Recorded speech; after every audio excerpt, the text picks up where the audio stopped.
Hello, welcome to another radio and television station, and I'm Cao Trí. Here comes the local news. Yesterday, Vietnam Bank for Social Policies in my province branch signed credit contract and dispersed loans for 5 enterprises applying for policy credit loans under Resolution number 126 of the government on number of policies to support employees and employers facing difficulty due to the COVID-19 pandemic. The total amount of this loan for 5 enterprises is more than 155 billion dong, with 0% interest rate to use to pay wages for workers when they resume production and business.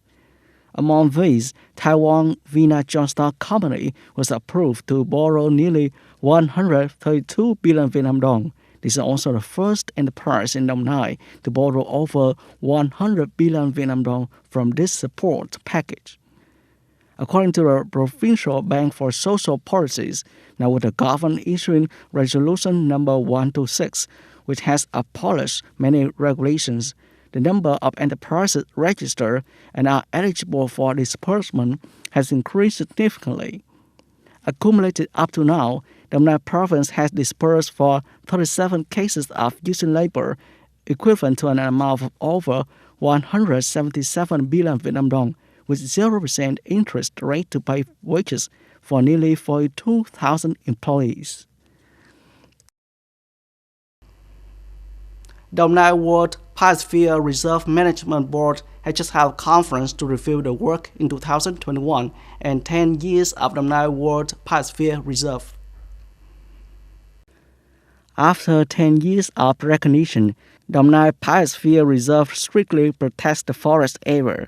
Soil, water, and plant ecosystems are increasingly abundant. The values of nature, biology, culture, history are preserved and developed. The lives of people of the area have been improved through the payment of environmental services, forest protection securities, and forest care. Đồng Nai Biosphere Reserve is currently a model in natural forest restoration, conservation, and development of endangered plant and animal species, development of medicinal plants in forests, exploitation of forest environmental services. This report will be reviewed by the National Committee of Human and Biosphere Programs of Vietnam through UNESCO in the coming time. Yesterday, Đồng Nai General Hospital held a 2021 Scientific and Technical Conference. In addition to the COVID-19 prevention and control, this year, doctors, nurses, and technicians of the hospital have implemented nearly 100 topics of both scientific research and technical initiatives.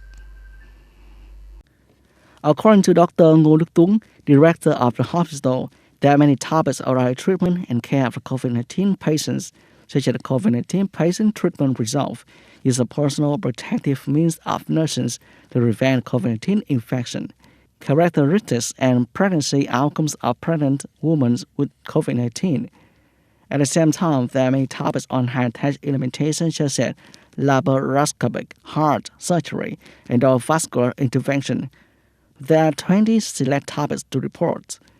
At the conference, Deputy Director of the Department of Health, Lê Quang Trung, highly appreciated the efforts of doctors and nurses at the hospital in recent years to fight the epidemic, maintain scientific research, and have many initiatives to apply in practice.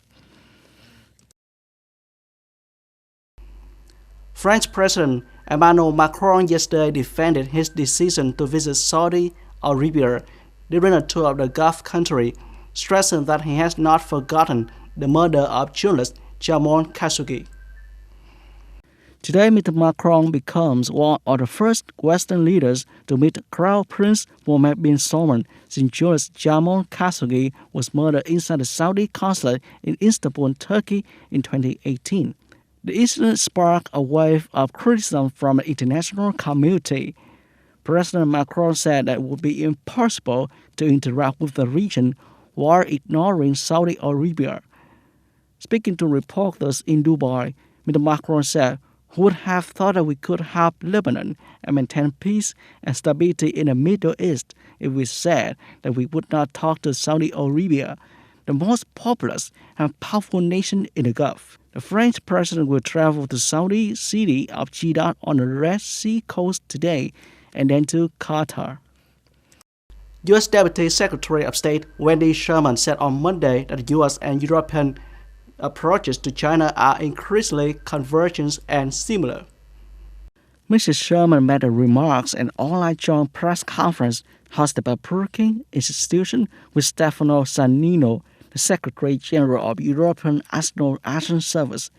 Mr. Sannino said the EU recognized China's importance, but will not avoid when Beijing acts without following regulations. The European diplomat added that China's diplomatic and trade sanctions against EU members, Lithuania, were extremely worrying and unacceptable.